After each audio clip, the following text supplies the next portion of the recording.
चौथी समस्या, hidden charges और फीस। मैं चाहूंगा आपके माध्यम से ये नाना प्रकार के चार्जेस जो आज मैं सदन में लाया हूं, ये माननीय वित्त मंत्री जी तक पहुंचे, ताकि देश के आम आदमी की जो जेब बैंकिंग सिस्टम काट रहा है, ये उसे पता लगे, ग्राहक को भी और माननीय वित्त मंत्री जी को भी। पहला, मिनिमम बैलेंस पेनल्टी। यदि आप न्यूनतम बैलेंस नहीं रखते हैं तो 100 से 600 रुपए प्रति माह बैंक आपका काट लेता है। इस चार्ज को लगाने के बाद बैंकों ने वित्तीय वर्ष 22-23 में 3500 करोड़ रुपए मिनिमम बैलेंस पेनल्टी के नाम से लोगों से वसूले हैं मैडम।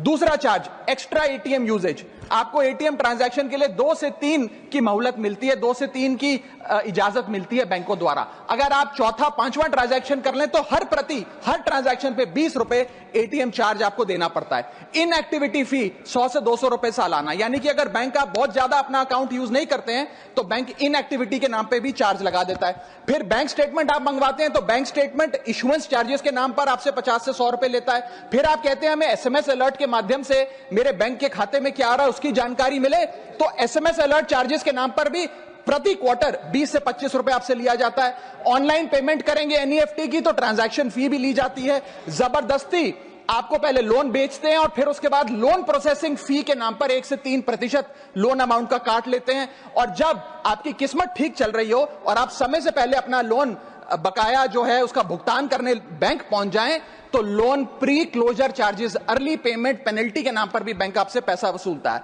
साधारण सा सिग्नेचर बदलवाना हो, नॉमिनी की डिटेल्स बदलवानी हो, उस चेंज पर भी 200 रुपए प्रति ट्रांजैक्शन के नाम पे बैंक आपसे पैसा वसूलता है। और डिमांड ड्राफ्ट पे ऑर्डर बनाने जाएं तो 100 से 200 रुपए प्रति डिमांड ड्राफ्ट आपसे पैसा वसूलता ही वसूलता है। यानी कि कस्टमर्स की जेब काटी जा रही है और कस्टमर्स को पता भी नहीं लगता कि कितना पैसा बैंक इन नाना प्रकार के चार्जेस के चलते आम आदमी से वसूल रहा है।